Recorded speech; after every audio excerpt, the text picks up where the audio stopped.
Oh, hi. I wasn't expecting you to come in so early today. I was just. Well, I was going through some of the books that were returned yesterday, and I found something rather unusual. You know how sometimes people leave things in books? Bookmarks, receipts, the occasional pressed flower? Well, these weren't quite like that. These were notes. Little handwritten notes tucked between pages, and they're all so beautifully written. Almost like love letters, but not addressed to anyone specific. I found the first one in that copy of Pride and Prejudice you returned last week. It was folded so carefully, right at the chapter where Elizabeth realizes her feelings for Darcy. The handwriting was so thoughtful, talking about how sometimes we don't recognize love when it's standing right in front of us. Then I found another one in The Book Thief. You remember the one with the slightly torn cover? This note was different, more personal somehow. It mentioned how books can be bridges between souls, how sharing stories creates invisible connections between people who might otherwise never truly see each other. And then I started noticing a pattern. All of these books, they were all ones you had borrowed. Every single one. The notes, they all seemed to be written by the same person. And they all had this quality of someone trying to say something important, but not quite knowing how. You look surprised. I hope you don't mind that I found them. I wasn't snooping, I promise. It's just that when you run a bookstore, you develop this instinct about when something is meant to be discovered, you know? These notes, they felt intentional somehow, like they were waiting for the right person to find them. The thing is, as I read them, I started to wonder, who writes notes like these? Who puts so much care into words that might never be read? And why hide them in books that would eventually find their way back to me? I kept thinking about it all night, you know? The way your eyes lit up when you talked about certain books. How you always seem to linger just a moment longer when discussing the romantic scenes. And then I remembered something else. Your handwriting. I've seen it before, haven't I? On the little request slips you fill out when you want me to order specific titles. The same careful loops. The way you dot your I's with such precision. You know what I'm talking about, don't you? I can see it in your face right now. That little flush creeping up your neck, the way you're not quite meeting my eyes. I started looking forward to your visits differently after I found that first note. Before, you were just, you were my favorite customer, if I'm being honest. Always so polite, always interested in what I recommended. But after reading those words, those beautiful, careful words about connection and understanding, I found myself watching the door, hoping you'd come in. The notes made me feel something I haven't felt in a very long time. Like someone was seeing the world the way I see it. Like someone understood that books aren't just stories, they're conversations between souls. And now I'm standing here, holding these pieces of your heart that you left hidden in pages. And I have to ask you something. I need to know. Were they meant for me?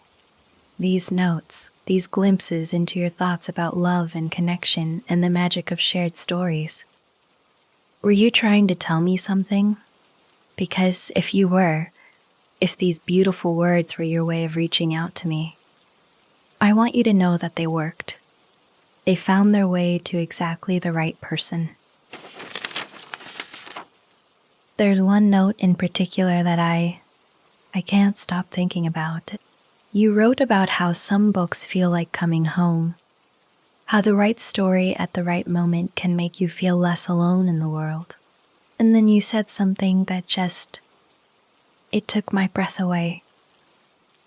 You wrote, "I wonder if the person who recommended this book understands that feeling too. I wonder if they know they've given someone a piece of hope." Do you have any idea what that meant to me? What it means to me right now? I've spent so many quiet evenings in this shop, surrounded by all these stories, wondering if anyone really understands why I do this. Why I care so much about matching the right book to the right person at exactly the right moment in their life. And there you were, leaving me these little glimpses into your heart, telling me that it mattered, that I mattered. You know what's funny? I started keeping your notes in my copy of The Book Thief because it's about the power of words, isn't it? About how the right words can save someone. Your words saved something in me that I didn't even realize was drowning. All those times you'd come in here, so thoughtful and gentle, asking about books like they were precious things. I thought I was just helping a customer, but you were seeing me, weren't you? Really seeing the person who cares about stories the way you do. The way you described feeling understood by a character, feeling less alone, that's exactly how your notes made me feel. Like someone out there in the world understood that books aren't just entertainment. They're lifelines. I have to ask you something, and I need you to be honest with me. When you left those notes, when you shared those beautiful thoughts about connection and understanding, were you hoping I'd find them? Were you hoping I'd know they came from you? Because if you were, if this was your way of reaching out to me, I want you to know that I've been reaching back this whole time, even without realizing it. Oh, don't look so surprised. You weren't the only one doing a bit of observing, you know. Did you really think I didn't notice the way you'd run your fingers along the spines of books before choosing one? Or how you always seemed to gravitate toward the poetry section when you thought no one was watching? I have my own little secrets too. Like how I started ordering books I thought you might enjoy, just hoping you'd discover them. That collection of contemporary fiction that appeared last month, the new translations of Neruda, those were for you. And that chair by the window, the one with the perfect reading light, I may have strategically placed it there after noticing how you'd always pause near that spot, looking like you wanted to stay longer but weren't sure if you should. You want to know something else?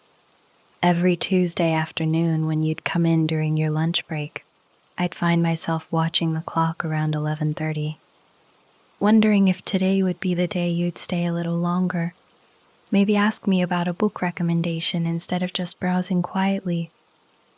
I started memorizing the titles you'd pick up and put back down, thinking maybe I could find the courage to mention them to you someday, to start a real conversation about why that particular story caught your attention. The truth is, I've been just as curious about you as you've been about these books, wondering what makes someone handle stories with such reverence. What draws you to tales of quiet connection and understanding? So when I found those notes, when I realized they were from you, it wasn't just that you'd been thinking about me. It was that you'd been seeing the same thing I'd been seeing. This gentle possibility hanging in the air between us every time our eyes would meet across the shop.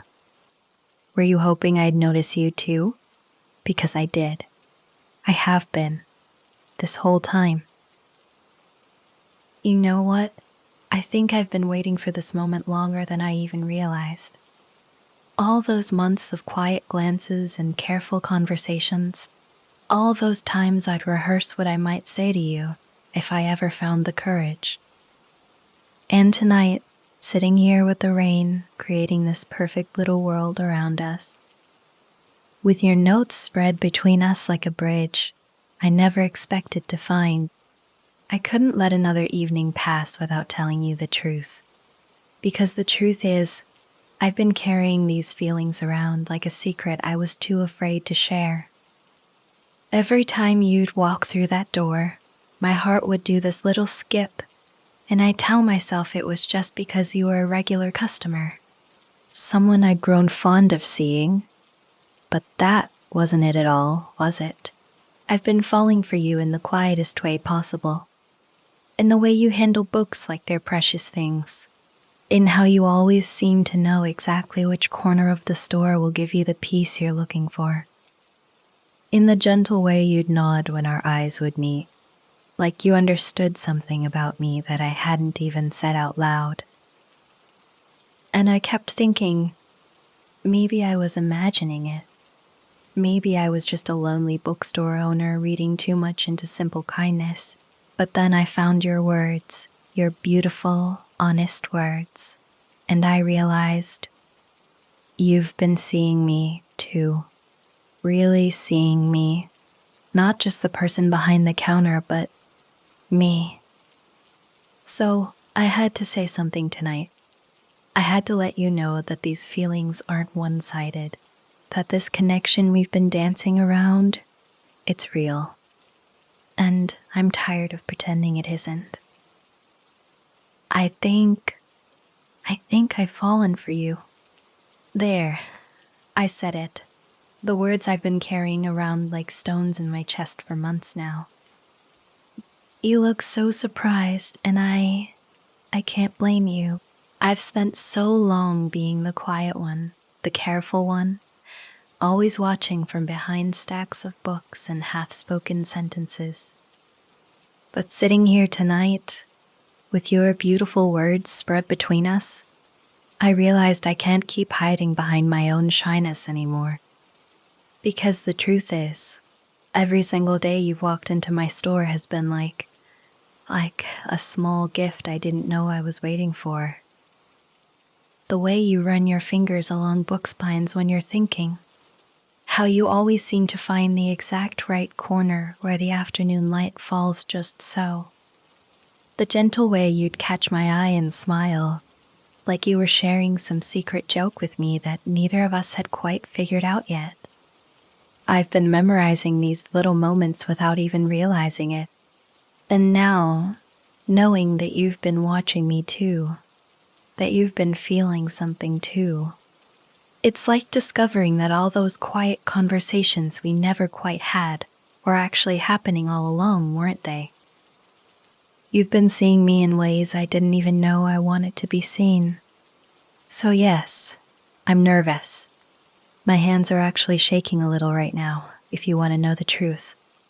But I'm also more certain about this than I've been about anything in a very long time. What I'm trying to say is, I care about you. More than just as someone who brightens my days or makes my little bookstore feel less lonely. I care about you in the way that makes me want to know what makes you laugh when you're reading alone at home. In the way that makes me wonder what your voice sounds like first thing in the morning, or what stories you'd tell me if we had all the time in the world. I've fallen for you, and I needed you to know.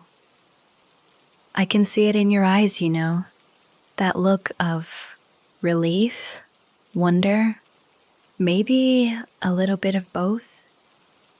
And honestly, seeing you look at me like that is making my heart do these little flips that I didn't even know were possible. I was so terrified that I'd misread everything, that maybe those notes were just, I don't know, practice or something you'd written for someone else entirely. But the way you're looking at me right now tells me everything I needed to know. You know what's funny? For months, I've been imagining what it would feel like to have this conversation with you. And I always pictured myself being so nervous that I'd probably knock over a whole display of books or spill coffee all over myself. But sitting here now, with the truth finally out between us, I feel steady. Like maybe this is exactly where we were always supposed to end up. So here's what I'm thinking, and tell me if this sounds completely crazy to you. What if we stop pretending that we're just the bookstore owner and the customer who happens to write the most beautiful love notes I've ever read? What if we actually tried being us? The real us, the ones who've been having this quiet conversation through glances and smiles for all these months?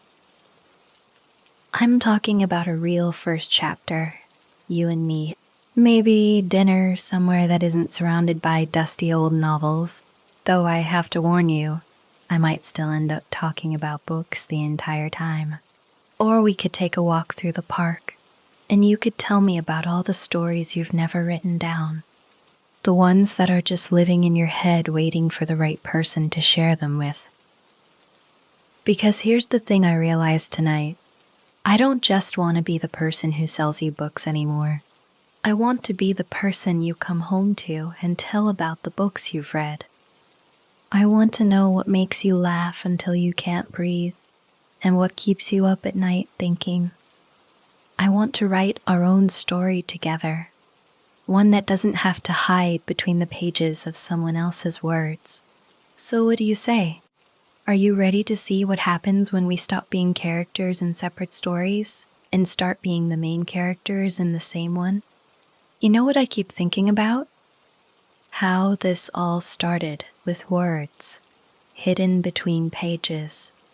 And now here we are, finally saying everything out loud. There's something so perfectly us about that, don't you think? I mean, most people meet at coffee shops or through friends, but we had to do it the complicated way, through secret notes and stolen glances across book spines. It's like we wrote our own little romance novel without even realizing it.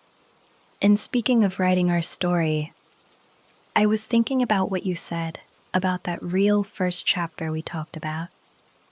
What if we made it official? Tomorrow evening, if you're free.